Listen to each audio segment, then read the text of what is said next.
ஓம் கந்தா போற்றி, கடம்பா போற்றி, கதிர்வேலா போற்றி, ஆறுபடை வீடு கொண்ட முருகா போற்றி. என் பிள்ளையே, இன்று உன் மீது கடுமையான கோபத்தில் இருக்கிறேன். காரணம் என்னவென்றால், இந்த பதிவினை நீ முழுமையாக கேட்டு தெரிந்து கொண்டு நான் சொல்லக்கூடிய விஷயத்தை நீ செய்தாக வேண்டும். அப்போதுதான் என் கோபமானது தணியும். உன் இல்லத்தை தேடி நான் வருவேன். இல்லை என்றால் நீ அலட்சியம் செய்து கொண்டே இருந்தால், என் வார்த்தையை மீறி செய்து கொண்டே இருந்தால் நிச்சயம் உன் இல்லத்தை தேடி வரமாட்டேன். இது இந்த முருகனின் ஆக்ரோஷமான கட்டளையும் கூட. அதனால் என் தங்க பிள்ளையே, என்னை குளிர்விக்க வேண்டும். உன் உள்ளம் தேடி நான் வர வேண்டும் என்றால் இந்த பதிவினை கேட்டு நான் சொல்லும்படி நீ நடந்து கொள்ள வேண்டும். அப்படி நடந்து கொண்டால் மட்டுமே இந்த முக்கியமானது உன் வாழ்க்கையில் நினைத்தபடி நினைத்தது நடக்கும். உன் இல்லம் தேடி நான் வருவேன். இது இந்த அப்பனின் சத்திய வாக்கு. அதனால் என் தங்க பிள்ளையே, பலமுறை சொல்லியும் கூட விஷயங்களை நீ தவற விட்டு விட்டாய். இன்றும் தவறவிட்டால் பிறகு நடக்கக்கூடிய விஷயத்திற்கு நான் பொறுப்பாக மாட்டேன். ஏனென்றால் பல விஷயத்திற்கு உனக்கும் புரிய வைக்க வேண்டும் என்று முயற்சி செய்தேன். நீ அதை புரிந்து கொள்ளும் அளவிற்கு பக்குவப்படுத்தவில்லை. இது நம் அப்பன் நமக்கு என்ன சொல்ல போகிறார் என்று நீ கருத்தில் கொள்ளவில்லை. நீ ஏளனமாக எண்ணி விட்டுவிட்டாய்.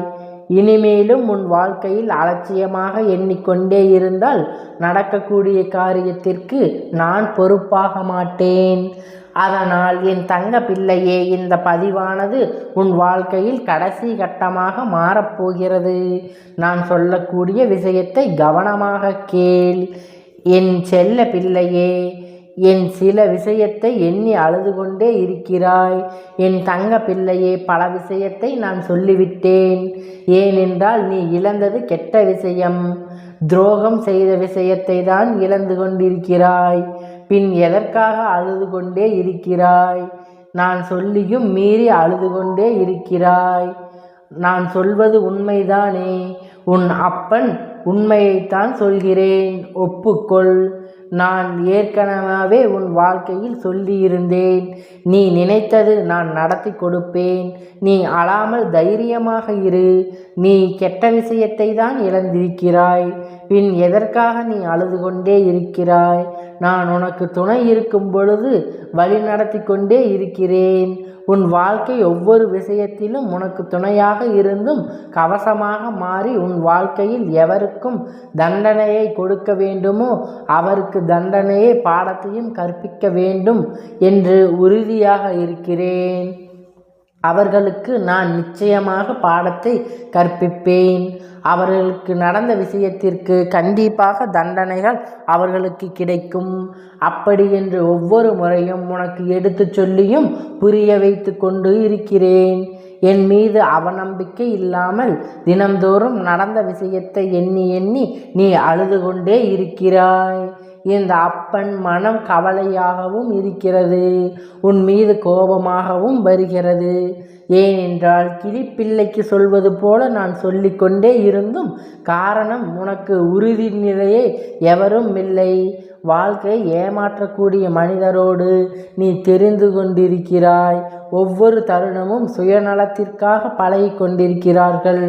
அதனால் தானே உன் வாழ்க்கையை வந்து அனைத்து நிலைகளையும் செய்து கொண்டிருக்கிறேன். பிறகு நீ விஷயத்தை இழந்து விஷயத்தை எண்ணி எண்ணி கதறிக்கொண்டே இருந்தால் உண்மையான உறங்காமல் இரவு பகல் பாராமல் நீ அழுது கொண்டே இருக்கிறாய். நான் சொல்வது உண்மைதானே? உண்மை என்றால் ஆம் அப்பனே என்று எனக்கு பதில் மெசேஜை அனுப்பி வைத்து வேண்டும். இப்போது உன்னுடைய அசைவுகளை நான் பார்த்து கொண்டேதான் இருக்கிறேன். நீ என்ன செய்கின்றாய்? என்ன செய்து கொண்டிருக்கிறாய்? நீ என்ன செய்ய சிந்தித்து கொண்டிருக்கிறாய்? மனதில் எதை நினைத்து நீ அழுது கொண்டிருக்கிறாய் என்று அனைத்தும் அறிந்தவன் நான். இந்த முருகன் என்னிடம் நீ எதையும் மறைக்க முடியாது. எப்படி மறைத்தாலும் இந்த அப்பன் உன்னிடம் இருந்து கண்டுபிடித்து விடுவேன். உன் நாவிலேயே எல்லாம் வைத்து விடுவேன். அதேபோல் இப்பொழுது உன் மீது கடுமையான கோபத்தில் இருப்பதற்கு காரணம் நான் சொல்லியும் நீ மீறி சில விஷயத்தை எண்ணி அழுது கொண்டிருக்கிறாய் அல்லவா? அதுதான். அது கூட பரவாயில்லை. சில விஷயத்தை உன்னை விட்டு விலகிவிட்டது. என்னிடம் பேச மாட்டாயா? என்னிடம் இருக்க மாட்டாயா? என்னிடம் வார்த்தைகளால் நீ பேச மாட்டாயா?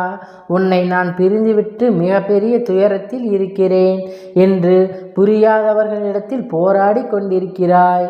என் தங்க பிள்ளையே, இந்த போராட்டம் உன் வாழ்க்கையில் கஷ்டத்தை தான் கொண்டு வருமே தவிர சந்தோஷத்தை ஒரு நாளும் கொண்டு வராது. உன் மீது துளி அளவும் அன்பு இல்லாதவர்கள் மீது, அன்பு பாசம் இல்லாத நபரிடம், உன் மீது அக்கறை இல்லாத நபரிடம் சென்று என் மீது அக்கறை காட்டு என்றால் எப்படி காட்டுவார்கள்? என் தங்க பிள்ளையே, உண்மையான அன்பு என்பது இருவருக்கும் இருக்க வேண்டும். ஆனால் ஒருவருக்கு பணத்தாசையும் ஒருவருக்கு அன்பும் இருந்தால் புரியாது. என் தங்க பிள்ளையே, சில விஷயம் உன்னிடத்தில் இருந்து நான் பிரித்து வைத்திருக்கிறேன் என்றால் நிச்சயமாக உன்னை கஷ்டப்படுத்துவதற்காக பிரித்து வைத்திருக்கிறேன். வாழ்க்கை எதிர்காலத்தை நீ கஷ்டப்படக்கூடாது என்பதற்காகத்தான் பிரித்து வைத்திருக்கிறேன். ஆனால் நீயோ அதை புரிந்து கொள்ளாமல் எனக்கு கஷ்டம் வந்துவிட்டது, அந்த உறவு இருந்தால்தான் என் வாழ்க்கையை வாழ்வேன், அந்த உறவு இருந்தால்தான் நான் சந்தோஷமாக இருப்பேன், இப்படி என்று மனதுக்குள் புலம்பிக் கொண்டே இருக்கிறாய். ஆனால் என் தங்க பிள்ளையே, நான் சொல்வதை கவனமாக கேள். அந்த ஏமாற்றத்துக்குரிய உறவு உன் வாழ்க்கையில் இருந்தால் நிச்சயமாக உன் வாழ்க்கை முன்னேறாமல் இருந்துவிடும். அந்த பொய் சொல்லக்கூடிய உறவு உன் வாழ்க்கையில் இருந்தால் பொறாமை பிடித்து உன் வாழ்க்கையில் வரக்கூடிய செல்வங்களையும் சொத்துக்களையும் அதற்கேதான் சமர்ப்பணமாகுமே தவிர நீ அதை அனுபவிக்கவே முடியாது. நேரத்திற்கு ஏற்றவாறு மாறுவார்கள். அதே போல் அவர்கள் குணத்தையும் மாற்றிக்கொள்வார்கள். பணம் இருந்தால் ஒரு பேச்சு, பணம் இல்லாவிட்டால் ஒரு நாடகம் என உன்னை பகடக்காயாக மாற்றி உன் வாழ்க்கையை சீரழித்து விடுவார்கள். அதனால் தான் என் தங்க பிள்ளையே, போதும் போதும் என்ற அளவிற்கு நீ கஷ்டத்தையும் துன்பத்தையும் அந்த நபரால் அனுபவித்து விட்டாய். இனிமேலும் அனுபவிக்க வேண்டும் என்று அவர்கள்தான் வேண்டும் என்று அடம்பிடித்து அழுகின்றாய், அழுது கொண்டே இருக்கிறாய். ஆனால் என் தங்க பிள்ளையே, ஒரு தந்தையாக இருந்து என்னுடைய விஷயத்தை கொஞ்சம் சிந்தித்து பார். என்ன தெரியுமா? உன் எதிர்காலத்தை அவர்களால் ஆபத்து வரப்போகிறது, அவர்களால் உன் வாழ்க்கை கெடப்போகிறது என்று உனக்கு தெரிந்தால் ஒரு தாயாக இருந்தும் தந்தையாக இருந்தும் தன்னுடைய பிள்ளை எப்படி காப்பாற்ற வேண்டும் என்று தானே ஒரு தாயும் தந்தையும் உள்ளம் துடிக்கும். அதே போல்தான் என்னுடைய உள்ளமும் உன் எதிர்காலத்தை பற்றி அந்த நம்பர் சீரழிந்து விடக்கூடாது என்பதாகத்தான் துடித்து கொண்டே இருக்கிறது. உன்னை காப்பாற்றி வைத்திருக்கிறேன். இந்த சிறு கஷ்டத்தை தாங்கிக் கொள். மிகப்பெரிய அளவிற்கு உனக்கு உண்டாக செல்வமும் மகிழ்ச்சியும் சந்தோஷமும் வெற்றியும் இந்த முருகப்பெருமான் உன்னை கொண்டு வந்து சேர்ப்பேன். உனக்கு நான் மட்டும் இருக்கிறேன், அதை முழுமையாக நம்பு. ஏமாற்றக்கூடிய உறவுகளை எல்லாம் வாழ்க்கையில் வேண்டாம் என்று அடம்பிடித்து அழுது கொண்டே இருக்காதே. இனிமேல் நான் அழமாட்டேன் என்று இந்த தாய்க்கும் தந்தைக்கும் நீ குறுஞ்செய்தி அனுப்பி வைத்தால் நான் நிச்சயமாக கோபத்தை தனித்து விடுவேன். நான் நிச்சயமாக உன் மீது கோபப்பட மாட்டேன். இது கூட அன்பு என்ற கோபம்தானே தவிர ஆதங்கம் என்ற கோபத்தில் இல்லை என் செல்லமே. இதை நீ புரிந்து கொள்வாய் அல்லவா? மிகப்பெரிய கஷ்டத்தையும் ஏமாற்றத்தையும் துரோகத்தையும் நம்பி அவர்களை கொடுத்து விட்டார்களே, அந்த நயவஞ்சகக்காரர்களை எல்லாம் வாழ்க்கையில் எப்படி நிற்கதியாக நிற்க வைத்து என் பிள்ளையை எப்படி நான் வாழ வைப்பேன் என்று எப்பொழுதும் நான் நினைத்து கொண்டேதான் இருக்கின்றேன். என் தங்க பிள்ளையே, எப்படி நான் வாழ வைப்பேன் என்று உன்னை நான் வாழ வைப்பதில் நீ காணப்போகிறாய். நல்ல உறவுகளை கொடுத்து போகிறேன். சொல்லை பார்த்து ஆசைப்பட்டது கனவாக போய்விடுமே என்று பயந்து கொண்டு அனைத்தையும் என் வார்த்தையை மீறி நம்பு. நீ சந்தோஷமாக இருக்க வேண்டும். அதற்காகவே இன்று இந்த பதிவினை இந்த தாய் தந்தையும் கொண்டு வந்து உன்னிடம் சேர்த்திருக்கிறேன். உன் செவிகளில் எட்டியது என்றால் தந்தை, நீங்கள் கோபப்படாதீர்கள், உங்கள் பேச்சை நான் கேட்பேன், நீங்கள் சொன்ன வார்த்தையை என்றும் நான் மீற மாட்டேன் என்று இந்த தந்தைக்கு சொல்லிவிடு. இந்த தந்தை பார்வையில் நான் பயணம் செய்வேன், தைரியமாக இருப்பேன்.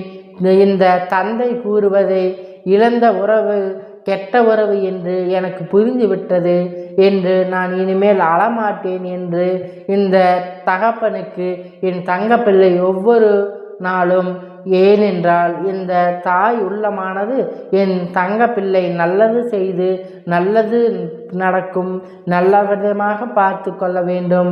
துரோகத்தால் துடிதுடித்து கொண்டிருக்கிற தனிமையில் இதை என்னால் பொறுத்து கொள்ள முடியாமல் என்னுடைய மனமானது அப்படியே எரிந்து கொண்டே இருக்கிறது. அதனால் நெருப்பால் ஆன என் தங்க பிள்ளையே, இனி ஒவ்வொரு தருணமும் இனிமேல் உனக்கு வெற்றியும், ஒவ்வொரு தருணமும் இனிமேல் உனக்கு வெற்றி மகிழ்ச்சியும் தான். இனிமேல் உன் வாழ்க்கை சந்தோஷமாக இருக்க போகிறது. உன் இல்லத்தில் நான் கொண்டு வந்து சேர்ப்பேன். அதனால் என் தங்க பிள்ளையே, இந்த தந்தையிடம் அழமாட்டேன் என்று மெசேஜை அனுப்பி வைப்பாயா? தைரியமாக இரு என் தங்க பிள்ளையே. கஷ்ட காலத்தையும் உன் வாழ்க்கையில் முன்னேற்றத்தை வந்து கொண்டே இருக்கிறது. உன்னை கஷ்டப்படுத்தியவர்களுக்கு அளவைக்க வரவில்லை. நல்லவர்கள் யார், கெட்டவர்கள் யார் என்று அனைத்தும் நீ தெரிந்து கொள்ள வேண்டும். அப்படி தெரிந்து கொண்டால் இன்னும் ஒரு முறை மற்றவர்களை ஏமாற மாட்டாய். இதை நீ புரிந்து கொள்ள வேண்டும். உனக்கு சந்தோஷம்தான் நடக்கப் போகிறது. அதனால் அழாமல் இரு என்று. பிறகும் என்ன தெரியுமா? இந்த பதிவினை உன் பொன்னான கரங்களால் தெரிந்தவருக்கு தெரியாதவருக்கும் அனைவருக்கும் பகிர்ந்துவிடு. ஒரு சில தங்க பிள்ளை உறவுகளை இழந்து மனம் குமரிக்கொண்டே அழுது கொண்டிருக்கிறார்கள். அவர்களுக்கெல்லாம் நான் கண்ணில் படுவேன். கற்றுக்கொண்டே அவற்றின் வாழ்க்கை மிகப்பெரிய மாற்றத்தை உண்டாக்க வேண்டும். அதனால் இந்த பதிவினை பொன்னான கரங்களால் பகிர்ந்துவிடு. என் செல்லமே, நீ நினைத்தது அனைத்தும் நடக்கும். உன்னை நம்பிக்கை துரோகத்தில் உள்ளாக்கியவர்களுக்கு சிறந்த தண்டனை கிடைக்கும். நீ அவர்களை நம்பிக்கொண்டே இருந்தால் உன் வாழ்க்கை என்ன கதியாகும் என்று உனக்கு புரியும். இப்பொழுது இந்த முருகனின் வாக்கை நீ முழுமையாக கேட்டிருப்பாய். இதனால் இதற்கு மேல் உனக்கு ஒன்றும் கவலை இல்லை. நீ என்னை எப்பொழுதும் நம்பியிரு. நான் உனக்காக எல்லாவற்றையும் உன்னை தேடி நான் அனுப்பி தருவேன். அதை நீ ஒரு காலம் மறக்கவே வேண்டாம். நான் உன்னோடு இருக்கிறேன். நான் உன்னோடு பயணம் செய்கிறேன். உன்னோடு எப்பொழுதும் இருப்பேன். இதை நீ எப்பொழுதும் மறவாதே என் செல்லமே.